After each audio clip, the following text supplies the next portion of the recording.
Monsieur le maire!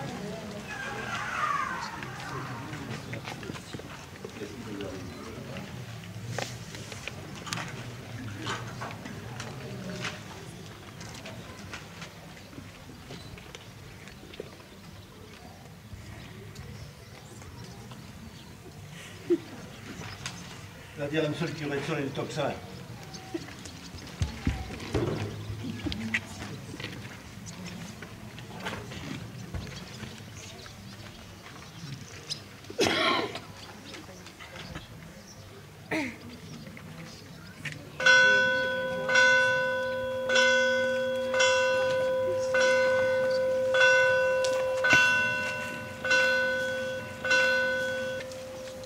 S'il vous plaît. Ordre de mobilisation générale.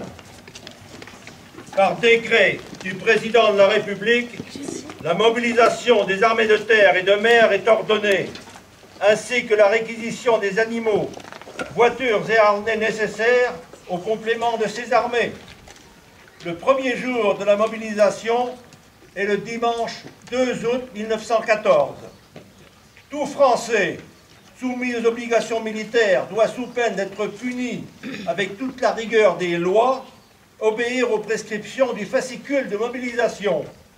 Ce sont les pages coloriées qui sont placées dans le livret. Sont visés par le présent ordre tous les hommes, dont présents sous les drapeaux et appartenant en premier à l'armée de terre, y compris les troupes coloniales et les hommes des services auxiliaires. En second, à l'armée de mer, y compris les inscrits maritimes et les armuriers de la marine.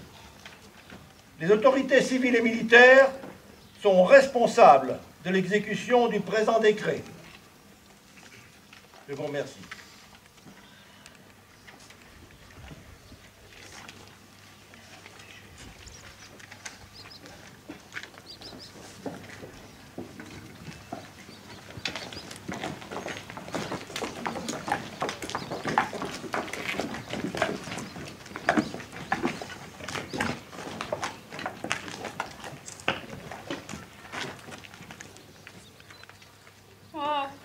Madame l'institutrice, c'est la guerre. Je ne peux m'empêcher de crier. Je ne peux pas. Oh. Je ne peux pas. Pauvre petite amie. Mais voudriez-vous l'empêcher de partir? Oh non. Oh non. Eh bien, pourquoi l'attrister? N'a-t-il pas besoin de courage pour défendre la France?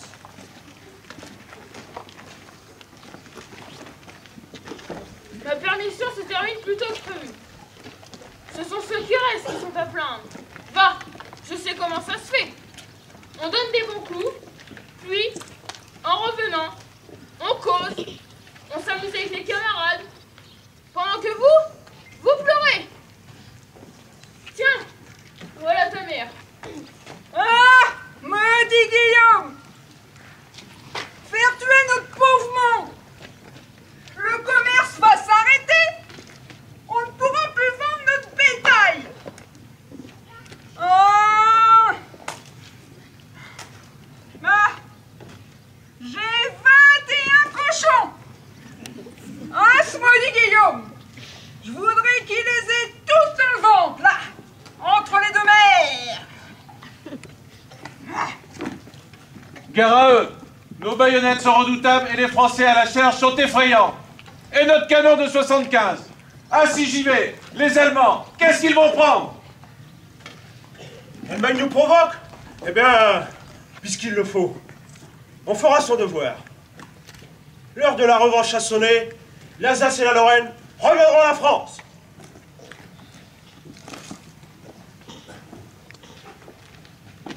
Oh, mais ça ne me ferait pas de peine de partir si j'avais pas ma femme et mon gosse. Peut-être le reverrai-je plus jamais, mon pauvre petit. C'est ça qui me crève le cœur. Je vous dis que ce ne sera pas long. 3 mois à peine et tout sera fini. Courage mes enfants. Allons à Berlin. À Berlin. À Berlin. À Berlin. C'est qu'il faudrait pas voir sa femme pleurer au désespoir au moment du départ. On serait plus ferme. Enfin, La mobilisation, ce n'est pas encore la guerre après tout. Nous serons de retour aux vendanges, et je vous apporterai la tête à Guillaume. L'Allemagne et l'Autriche-Hongrie ne pourront pas tenir longtemps face à la France, l'Angleterre et cette papinière d'hommes qu'est la Russie. Nous vous reverrons avant longtemps, vous nous reviendrez couverts de lauriers. La victoire est certaine. Vive la France! Vive la France! Vive la France! Vive la France! La guerre sera de courte durée. Les armes perfectionnées et utilisées aujourd'hui en abrégeront certainement la durée. Eh bien, je ne suis pas tout à fait de cet avis. Elle pourrait être très longue, avec un ennemi aussi redoutable et ambitieux qui ne rêve que de conquête. Je suis revenu en 70. Mon fils reviendra bien lui aussi. Et moi, même avec mes rhumatismes, je peux encore conduire des attelages ou garder des prisonniers. Ce sera dur. J'ai fait la guerre en 70.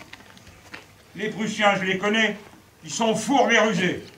Ça sera facile de les vaincre. Et puis, la guerre, on ne sait pas ce que c'est. La guerre, ça n'apporte que des malheurs.